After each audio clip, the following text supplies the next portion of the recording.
Many contradictions are alleged to exist in the Bible, and the purpose of this video is not to go through and disprove them all, but rather to look at the concept of contradictions in general and consider a few specifics.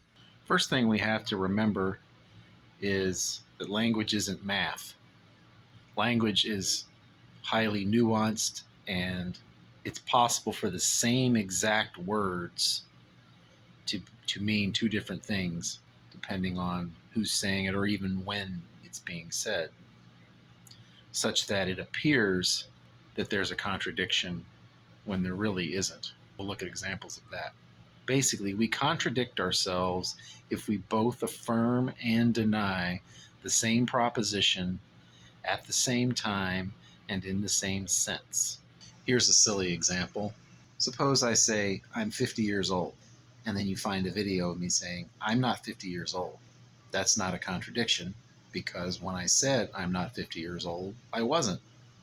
But now I am. Actually, I'm 51. Here's an example of two things said by Jesus.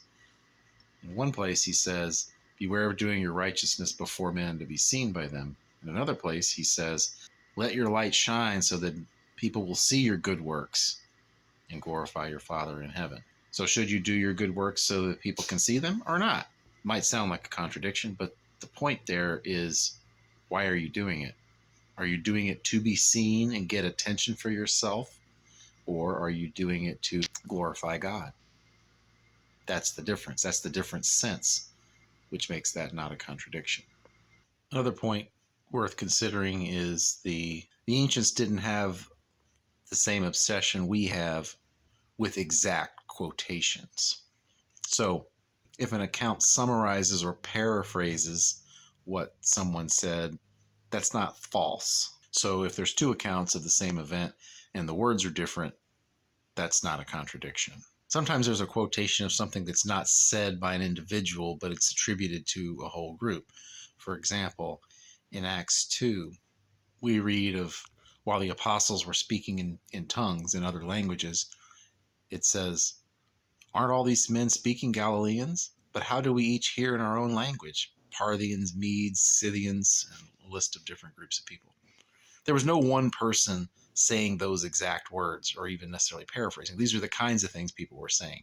Let's say I spoke Spanish and there was an apostle who was given the gift to speak in Spanish so that I could hear the gospel. I might be shocked that a Galilean could speak Spanish. That's what's going on there. They weren't obsessed with getting the words exactly as stated by the speaker. And besides, most of the quotations, at least in the New Testament, are written in Greek, but they weren't originally spoken in Greek. So there's going to be some variation in how words might be translated. The ancients also weren't as obsessed with chronologies as we are. So one gospel may have some events in a different order than another. That's not a contradiction either, because that wasn't one of their goals. They didn't have the goal of having events in precise order, unless they say they were.